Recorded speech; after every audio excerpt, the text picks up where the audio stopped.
As I was preparing this week about what I would speak about, I just reflected over the past week, and I thought about Tuesday, January 20th, 2009, a day that will be forever remembered by many of us. For on this day, we witnessed the first ever African-American president-elect take the oath of office. And as I watched CNN, I was in complete awe at the number of people who crowded the mall in order to view this once-in-a-lifetime event. There were people out there who had arrived as early as 3 o'clock in the morning to stand in 27-degree weather. And they said with the wind chill, it felt like 11 degrees. And the amazing thing that was throughout the crowd, you saw a mix of races, ethnicities, and cultures, all smiling and getting along. The weather did not seem to faze anybody. And even from the television screen, you could feel the magic that was in the air that day.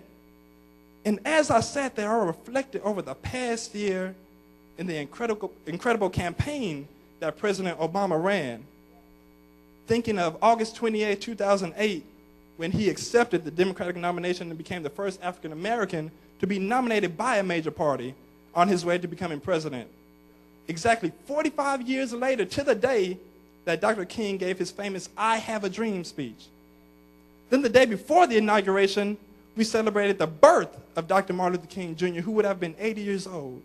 And I thought to myself, if you have never believed before that God has a perfect plan and a perfect will, this is the time to believe.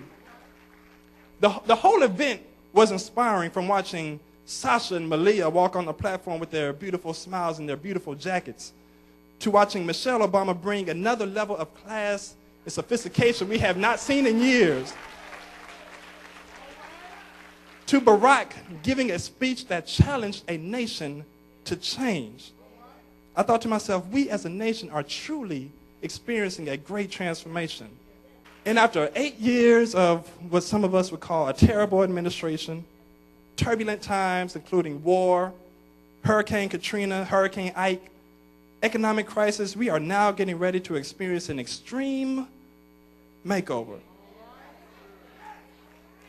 And speaking of extreme makeover, one of the number one rated shows on television on Sunday nights at 8 o'clock is called Extreme Makeover Home Edition. And each episode of Extreme Makeover Home Edition features a race against time on a project that would ordinarily take at least 4 months to achieve. It involves a team of designers, contractors, and several hundred workers who all just have 7 days to totally rebuild an entire home, every single room, plus the exterior and landscaping. The lives of the families are forever changed when they learn they've been selected to have their home walls removed, their floors replaced, and even their facades radically changed. Each episode begins with Ty Pennington's now famous "Good Morning" wake-up call. And when he, along with other designers, surprise the unsuspecting family with the news that their home has been chosen to receive a makeover, the viewers not only see the unbelievable transformation of the house, but during the final and emotional reveal, they see how the home makeover has impacted the lives of the deserving families. The concept of the show is interesting in that it takes an old and useless house, destroys it, then rebuilds something fresh and new. With this in mind, my subject today will be Extreme Makeover, New Life Edition. In the text, we find the story of the Damascus Road experience, where Saul was converted, a story that is familiar to many of us. Saul was on his way to Damascus after receiving letters of authorization to arrest any Christians in the city and bring them before the Sanhedrin court to face a probable death sentence. As he was on his journey and nearing his destination, a bright light illuminated and knocked Saul to the ground. While on the ground, the Lord speaks to Saul and asks, "Why are you persecuting me?" You see, by persecuting the Christians, Saul in actuality was persecuting Christ, because the Christians were God's representatives. We have to realize that as Christians, that when somebody messes with us, they mess with our daddy. And daddy always has our back. And you know, some of you are the same way. Not surprisingly, Saul was a little shocked and appalled by what was happening.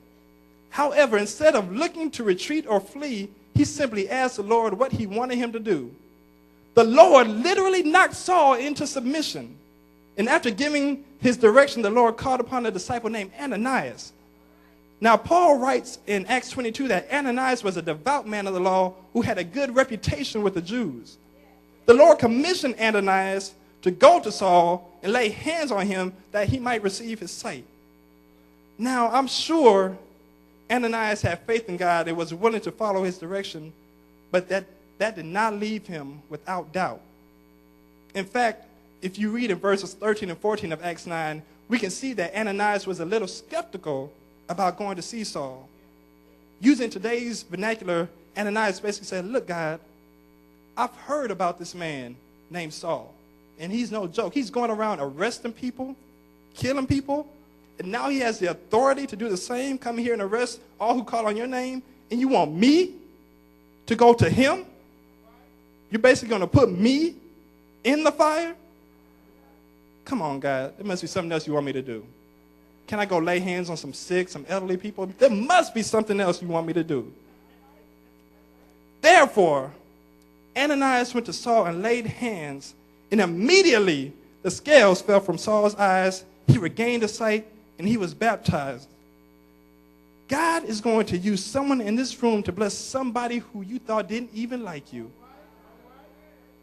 But because of your faith, the same person who you thought was a devil is going to make a complete turnaround through your ministry and be used by God. God could have healed Saul himself when he got good and ready. But he decided to take man, even in his sinful state, and work a miracle through him. Please know that God can use anybody he wants to, at any time he wants to minister to his people. He can take a little child and use him to minister to thousands. He can take a fly and use him to minister to millions. So you can't tell me what God cannot do. So after Saul received his sight, was baptized, he ate, he regained his strength, he immediately started preaching the Christ in the synagogues. As we can clearly see, Saul had what I like to call an extreme makeover. The plans that he had were completely turned around. The enemy would now become the friend. The persecutor would now become the persecuted. The one who came to kill would now bring life. Many of us are in the same position. We may not be persecuting Christians, but we are in some way not pleasing God. We're not obeying